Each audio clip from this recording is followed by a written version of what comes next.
प्रधानमंत्री मोदी ने देश के सबसे लंबे सी ब्रिज अटल सेतु का उद्घाटन किया। पुल पर कुछ देर चहलकदमी भी की। प्रधानमंत्री ने कहा, देश हित के लिए कोई समझौता स्वीकार नहीं, समंदर से भी टकरा सकते हैं, पहले थी अटकाने वाली व्यवस्था।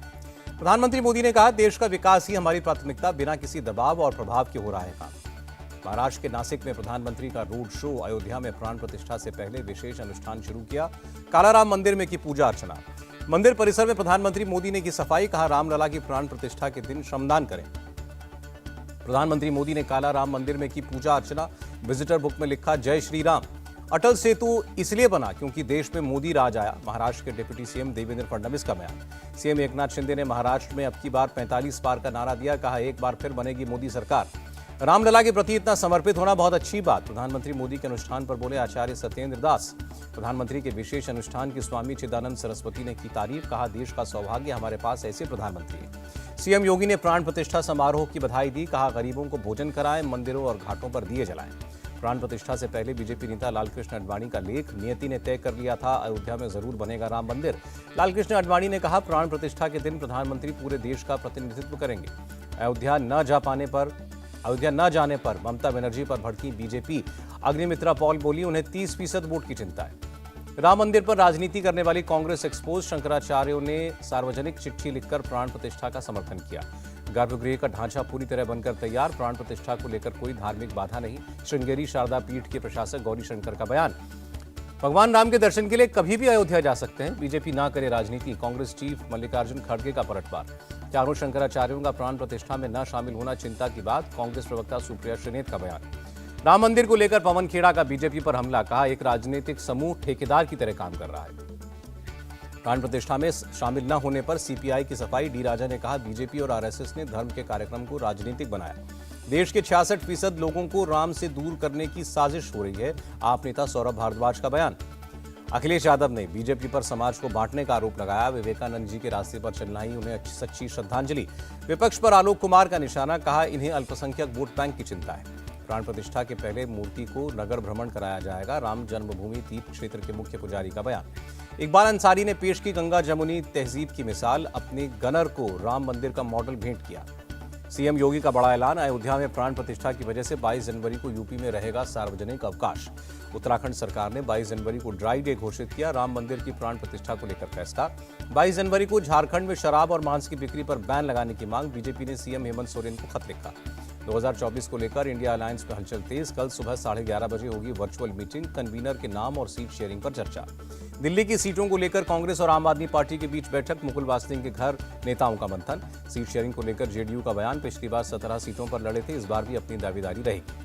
पहले भी 17 सीटों पर लड़े थे, अब भी इतने ही पर लड़ना चाहिए। जेडीयू नेता अशोक चौधरी का बयान। जेडीयू के 17 सीटों के दावे पर बोले विधायक रामबली यादव, जब नीतीश गठबंधन में थे तब आई थी इतनी सीटें। सीट शेयरिंग को लेकर कहीं कोई दिक्कत नहीं, बिहार के डिप्टी सीएम तेजस्वी यादव बोले। बंगाल में सीट शेयरिंग को लेकर टीएमसी की दो टूक। कुणाल घोष बोले, ममता बनर्जी ही आखिरी फैसला करेंगी। यूपी में सीट शेयरिंग को लेकर बोले कांग्रेस नेता प्रमोद तिवारी, एक सीट पर कर रहे हैं चर्चा। अगर बीजेपी का विरोध करती है बसपा तो इंडिया अलायंस में शामिल हो सकती है। कांग्रेस नेता प्रमोद तिवारी का बयान। मिलिंद देवड़ा को बड़ा झटका। उद्धव गुट के लिए छोड़ी जाएगी दक्षिण मुंबई की सीट, जल्द होगा ऐलान। सीट बंटवारे पर इंडिया अलायंस के फैसले से पहले पंजाब के सीएम का ऐलान। कहा, हम सभी 13 सीटें जीतकर पूरे देश में हीरो बनेंगे। लोकसभा के 3 सांसदों का निलंबन वापस होगा। सांसदों ने अपने आचरण के लिए माफी मांगी।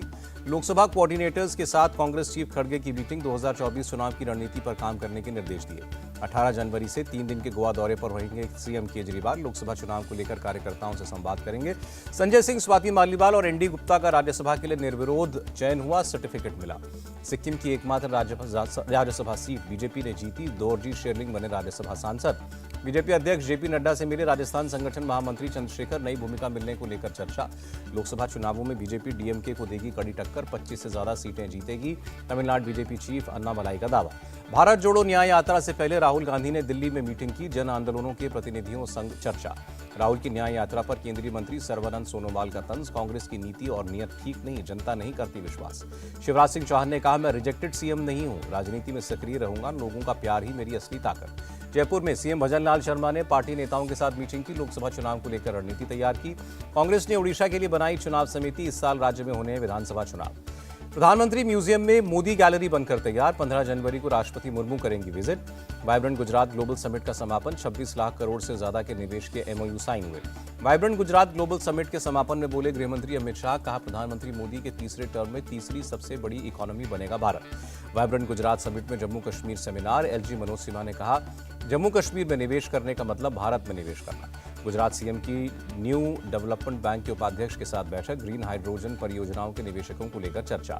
वाइब्रेंट गुजरात ग्लोबल समिट में एमएसएमई कॉन्क्लेव का आयोजन। केंद्रीय एमएसएमई मंत्री नारायण राणे और सीएम पटेल शामिल। गांधीनगर में बोले केंद्रीय मंत्री नारायण राणे, वाइब्रेंट गुजरात से भारत को 2047 तक विकसित देश बनाने में मिलेगा फायदा। असम मिजोरम सीमा विवाद को लेकर कमेटी गठित। असम सरकार ने जानकारी दी। भारतीय नौसेना की अरब सागर और अदम की खाड़ी में पुख्ता सुरक्षा। कई प्रमुख स्वदेशी युद्धपोत किए तैनात। जापान भारत तटरक्षक का ज्वाइंट एक्सरसाइज। चेन्नई के पास बंगाल की खाड़ी में किया अभ्यास। डीआरडीओ को मिली बड़ी कामयाबी। मिसाइल आकाश एनजी का सफल परीक्षण। ओडिशा का पुरी जगन्नाथ कॉरिडोर तैयार। 17 जनवरी को सीएम नवीन पटनायक करेंगे उद्घाटन। नवी मुंबई में बीजेपी और उद्धव गुट के कार्यकर्ता आपस में भिड़े। दीवार रेलवे स्टेशन का क्रेडिट लेने की होड़। सुप्रीम कोर्ट का चुनाव आयुक्त अधिनियम को लागू करने पर रोक से इनकार। केंद्र को नोटिस जारी करके अप्रैल में मांगा जवाब। पश्चिम बंगाल में ईडी का एक्शन। ममता सरकार की मंत्री सुजीत बोस और टीएमसी नेता तापस रॉय के घर ईडी की रेड। ईडी के एक्शन पर बरसी टीएमसी। कुणाल घोष बोले, बीजेपी में टीएमसी का सामना करने की ताकत नहीं, इसलिए एजेंसियों का दुरुपयोग किया। बीजेपी पर बरसी मंत्री शशि पांजा। कहा, ऐसी गतिविधियों के पीछे राजनीतिक प्रतिशोध। बंगाल में ईडी अधिकारियों पर अटैक के मामले में 2 गिरफ्तार। पुलिस ने 14 दिन की कस्टडी की मांग की। झारखंड हाईकोर्ट से बीजेपी सांसद निशिकांत दुबे को राहत। दर्ज 4 एफआईआर रद्द की। तमिलनाडु के मंत्री सेंथिल बालाजी की जमानत याचिका खारिज। मनी लॉन्ड्रिंग मामले में ईडी ने अरेस्ट किया है। सूफी कॉरिडोर बनाए जाने के फैसले का स्वागत। मुस्लिम समाज बोला, किसी प्रधानमंत्री ने ऐसा निर्णय लिया। कॉरिडोर के जरिए मुस्लिम श्रद्धा स्थलों का होगा विकास। लखनऊ में माफिया मुख्तार के करीबी अफरोज पर एक्शन। बाराबंकी पुलिस ने 2.25 करोड़ की संपत्ति कुर्क की। पटना पहुंचे भारतीय जन युवा मोर्चा के अध्यक्ष तेजस्वी सूर्या। कहा, बिहार के युवाओं का राष्ट्र निर्माण में होगा बड़ा योगदान। देहरादून में राष्ट्रीय युवा दिवस पर youth as job creators program. CM Dhami ने युवाओं को दिया मंत्र, समय का करें सही इस्तेमाल। जयपुर में चार्टर्ड अकाउंटेंट राष्ट्रीय सम्मेलन कार्यक्रम। सीएम भजनलाल को मां सरस्वती की प्रतिमा की गई भेंट। 26 जनवरी से पहले दिल्ली पुलिस में बड़ा फेरबदल। एलजी ने कई जिलों के डीसीपी और स्पेशल सीपी का तबादला किया।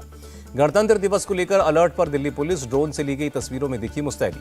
हाजीपुर के सदर अस्पताल में डिप्टी सीएम तेजस्वी यादव का औचक निरीक्षण। व्यवस्थाओं का जायजा लिया। केंद्रीय रेल मंत्री अश्विनी वैष्णव ने जयपुर रेलवे जंक्शन का निरीक्षण किया। कहा, रेलवे स्टेशन के पुनर्विकास का काम जारी। जयपुर में अवैध कब्जे पर चला बुलडोजर। जेडीए के प्रवर्तन दस्ते ने 3 मंजिला इमारत को जमींदोज किया। पटना के फुलवारी शरीफ में नाबालिग से रेप का मामला। पुलिस ने एक आरोपी को गिरफ्तार किया। कबड्डी मैच में हार नहीं हुई बर्दाश्त। आंध्र के नंद्याल में 2 टीमें आपस में भिड़ी, जमकर हंगामा। कर्नाटक के हावेरी में कपल पर हमले पर एक्शन। 4 आरोपियों को किया गया गिरफ्तार। एसपी ने जानकारी दी। केरल के कन्नूर में युवा कांग्रेस अध्यक्ष की गिरफ्तारी पर हंगामा। प्रदर्शन कर रहे कार्यकर्ताओं पर पुलिस ने की पानी की बौछार। हिजबुल मुजाहिदीन के आतंकी जावेद अहमद मट्टू की बढ़ाई गई हिरासत। दिल्ली पुलिस के स्पेशल सेल ने गिरफ्तार किया था।